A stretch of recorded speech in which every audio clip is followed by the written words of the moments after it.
নমস্কার বন্ধুরা, Bangla investor YouTube চ্যানেলে আপনাদের সকলকে স্বাগত জানাই। চ্যানেলে প্রথমবার এসে থাকলে চ্যানেলটা অবশ্যই সাবস্ক্রাইব করে রাখবেন এবং তার সঙ্গে সঙ্গে পাশে থাকা বেল আইকন টিপে অল অবশ্যই সিলেক্ট করে রাখবেন, যাতে পরবর্তী ভিডিওর নোটিফিকেশনগুলো আপনাদের কাছে সময় মতো পৌঁছে যায়। তো চলুন এই ভিডিওটা শুরু করা যাক। তো ভিডিওর প্রথমেই এফআইআই এবং ডিআইআই এদের ডেটা দেখে নেব। তো আজকের দিনে এফআইআই আবার বিক্রি করেছে, তো 1255 কোটি টাকা শেয়ার বিক্রি করেছে এবং সেখানে ডিআইআই এরা কিনেছে 3940 কোটি টাকা শেয়ার। তো গতকালে এফআইআই দের তরফ থেকে যে বাইং এসেছিল সেটা হয়তো এই ব্লক ডিলের কারণেই দেখাচ্ছিল। এরপরে আমেরিকান মার্কেট, তো এই উইকেন্ডের ভিডিওতেই বলেছিলাম আমেরিকান মার্কেট এই যে বৃহস্পতিবার সেদিন বন্ধ থাকবে এবং এর সঙ্গে সঙ্গে নাসডাক কম্পোজিট মানে পুরো যে আমেরিকান মার্কেট সেটাই বন্ধ। তো কি কারণে বন্ধ?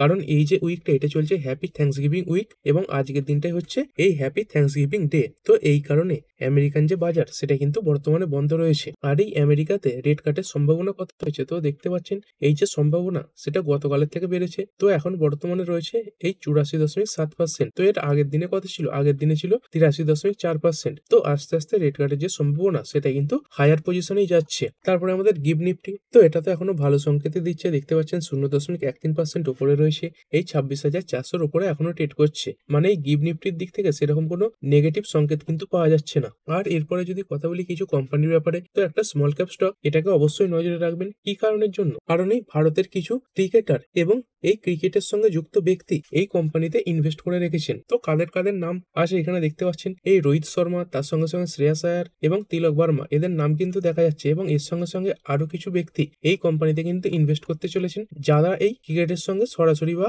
অন্যান্য কোনোভাবে যুক্ত। তো দেখতে পাচ্ছেন এই কলকাতা কিংস রাইডার্স এর যে কোচ অভিষেক মোহন নায়ার এবং তার সঙ্গে সঙ্গে এই যে শ্রেয়াস আয়ারের বাবা এই সন্তোষ ভেঙ্কটেশ্বরন আয়ার, ইনিও কিন্তু এই কোম্পানিতে ইনভেস্ট করতে চলেছেন। তো এই প্রেফারেন্সিয়াল শেয়ারের অ্যালটমেন্ট এরা পাবেন। তো এর মানে কি? মানে বাজারের যে দাম চলছে তার থেকে কিছুটা কম দামে এই কোম্পানিটা কিন্তু তারা তাদের পোর্টফোলিওতে রাখবেন। তো টোটাল 198 জন মানুষকে এই প্রেফারেন্সিয়াল শেয়ার দেওয়ার কথা ঘোষণা করেছে এই কোম্পানিটা। তো কত টাকা করে এই কোম্পানিটাকে এরা পাচ্ছে? তো দেখতে পাচ্ছেন 236 টাকা পার পিসে এই কোম্পানিটাকে এই ক্রিকেটাররা কিন্তু পাচ্ছে। আর বর্তমানে দাম কত চলছে? তো বর্তমানে দাম চলছে দেখতে পাচ্ছেন 280 টাকার কাছাকাছি। তো এই যে কম দামে পাচ্ছে, তো এতে কোনো কি অসুবিধা আছে? শুধুমাত্র যে ভোটিং রাইট সেটা কিন্তু নেই, বাকি সবকিছুই কিন্তু এরা প্রথমে পাবেন। দেখতে পাচ্ছেন নামেই রয়েছে প্রেফারেন্সিয়াল, মানে এরাই প্রাথমিক যে সুযোগগুলো সেগুলো কিন্তু পাবে। তো কোম্পানিটা কি করে? দেখতে পাচ্ছেন প্রোডাকশন করে কিসের? Grey and finished fabric. তো বিভিন্ন ধরনের যে ফেব্রিক সেগুলো তৈরি করে। তো কি কাজে ব্যবহার হয়? দেখতে পাচ্ছেন টেক্সটাইল, তার সঙ্গে সঙ্গে বটম উইয়ার,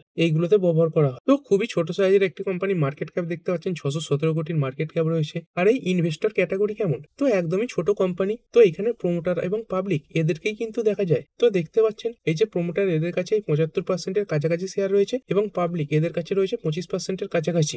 তবে এই শেষ 2 থেকে 3টে কোয়ার্টারে এফআইআই এবং ডিআইআই এদের সামান্য ইনভেস্টমেন্ট কিন্তু দেখা গেছে। তো যখনই কোনো এরকম খবর সামনে পাবেন যে কোনো বড় বড় ব্যক্তি কোনো কোম্পানি কিনছেন, তখন কিন্তু চোখ বুঝে সেই কোম্পানিতে চলে যাবেন না। তবে এটা অবশ্যই দেখবেন সেই কোম্পানি কি করে, সেই কোম্পানির ফাইন্যান্সিয়াল কেমন রয়েছে, প্রমোটার হোল্ডিং কেমন রয়েছে, এগুলো। তো আরো একবার ডিসক্লেমার দিয়ে দিই, এটা শুধুমাত্র একটা নিউজ কিন্তু আপনাদের সঙ্গে কভার করলাম, কোনো রকম বাই সেল রেকমেন্ডেশন কিন্তু নয়। এর পরের কোম্পানি আরবান, তো এই কোম্পানিটা যদি দেখেন মার্কেটে লিস্ট হওয়ার পরে কিছুদিন ভালো পারফরমেন্স দেখিয়েছিল এবং তারপরে নিয়মিতই পড়ছে। তো যদি দেখেন টপ লেভেল থেকে এখন কিন্তু প্রায় 27% এর কাছাকাছি ডাউন হয়ে গেছে। তো এই কোম্পানির ব্যাপারে কিছু কিছু ব্রোকারের কিন্তু সেল রেটিং সামনে আসছে। তো দেখতে পাচ্ছেন এই যে কোটাক ইকুইটিস, তারাই কিন্তু এই প্রথম এই কোম্পানিটাকে সেল রেটিং দেওয়া শুরু করলো। তো এই কোটাক ইকুইটি এরা মনে করছে এই আরবান কোম্পানি এই স্টকটা বর্তমান দাম থেকেও 15% পর্যন্ত কিন্তু নিচে নামতে পারে। তো কি কারণে এই সেল রেটিং দিচ্ছে? তো বর্তমানে দেখতে পাচ্ছেন কোম্পানিটা এই 83 পিইতে ট্রেড করছে। তো এই কোটাক ইকুইটিস এরা কিন্তু এটাই বলছে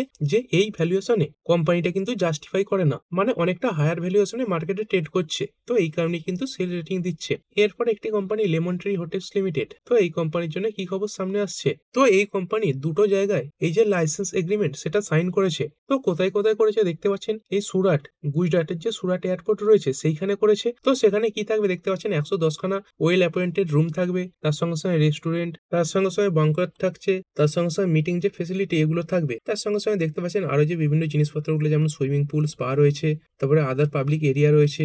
এবং আরো একটা জায়গায় এই যে লাইসেন্স এগ্রিমেন্ট সেটা সাইন করেছে, তো সেটা কোথায়? এই উত্তরাখণ্ডের এই যে হরিদ্বার সেখানে, তো যেখানে 60খানা ওয়েল অ্যাপয়েন্টেড রুম থাকবে, তার সঙ্গে সঙ্গে রেস্টুরেন্ট, কনফারেন্স হল, তারপরে fitness centre, spa, swimming pool এগুলো কিন্তু থাকছে। তো এর মাধ্যমে কোম্পানি কি করছে, তাদের যে বিজনেস সেটাকে কিন্তু এক্সপ্যান্ড করছে। এরপর একটি কোম্পানি লোধা ডেভেলপার্স লিমিটেড, তো সুপ্রিম কোর্ট নির্দেশ দিয়েছে যে এই কোম্পানিটাকে 521 কোটি টাকা রিফান্ড করতে হবে, মানে যেটা এই কোম্পানির খাতায় যোগ হবে। তো এই ভি হোটেলস লিমিটেডের সিকিউরিটি হিসাবে এই টাকাটা কিন্তু কোম্পানি ডিপোজিট করেছিল। তো এই টাকাটা এবং তার সঙ্গে সঙ্গে যে ইন্টারেস্ট হয়েছে সেটা কিন্তু এই কোম্পানিকে ব্যাক করতে হবে। তারপরে কোম্পানি অশোকা বিলকন লিমিটেড, তো এই যে এনএইচএআই রয়েছে বা আমাদের ইন্ডিয়ার যে হাইওয়ে অথরিটি, তারা এই কোম্পানিটাকে 1 মাসের জন্য যে কোনো ধরনের বিড থেকে কিন্তু ব্যান করে দিয়েছে। তো দেখতে পাচ্ছেন suspend for 1 month from NHAI bids. তো দেখতে পাচ্ছেন একটা দুর্ঘটনা ঘটেছিল এই ন্যাশনাল হাইওয়ে 66-এ, একটা গিড্ডার কিন্তু ফল করেছিল। তো এই কারণে কোম্পানিকে কিন্তু 1 মাসের জন্য ব্যান করা হয়েছে। তারপরে একটি কোম্পানি ভোল্টাম ট্রান্সফরমার্স লিমিটেড, তো দেখতে পাচ্ছেন স্টকের দাম অনেকটা বেশি, কিন্তু এটা ছোট সাইজের কোম্পানি। তো মার্কেট ক্যাপ কত? 8,000 কোটি টাকার মার্কেট ক্যাপ রয়েছে, মানে স্মল ক্যাপ কোম্পানি। তো এই কোম্পানির কিছু অর্ডার রিলেটেড খবর সামনে আসছে। তো দেখতে পাচ্ছেন এই যে গুজরাট এনার্জি ট্রান্সমিশন কর্পোরেশন, এদের তরফ থেকে এই কোম্পানিটা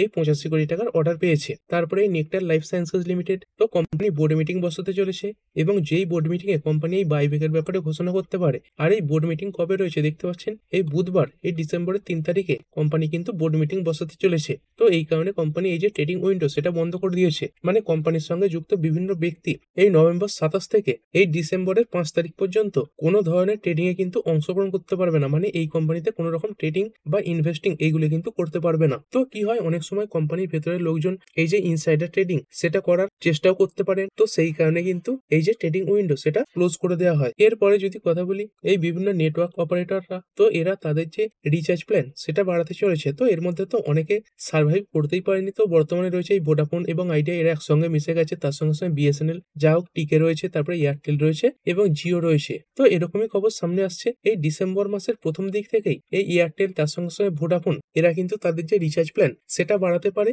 এবং অন্যদিকে বিএসএনএল কি করবে, তো বিএসএনএল তাদের যে রিচার্জ প্ল্যান সেটা ফিক্স রাখবে, কিন্তু যে ভ্যালিডিটি সেটা কমিয়ে দিতে পারে, এরকম কিন্তু রিপোর্ট সামনে আসছে।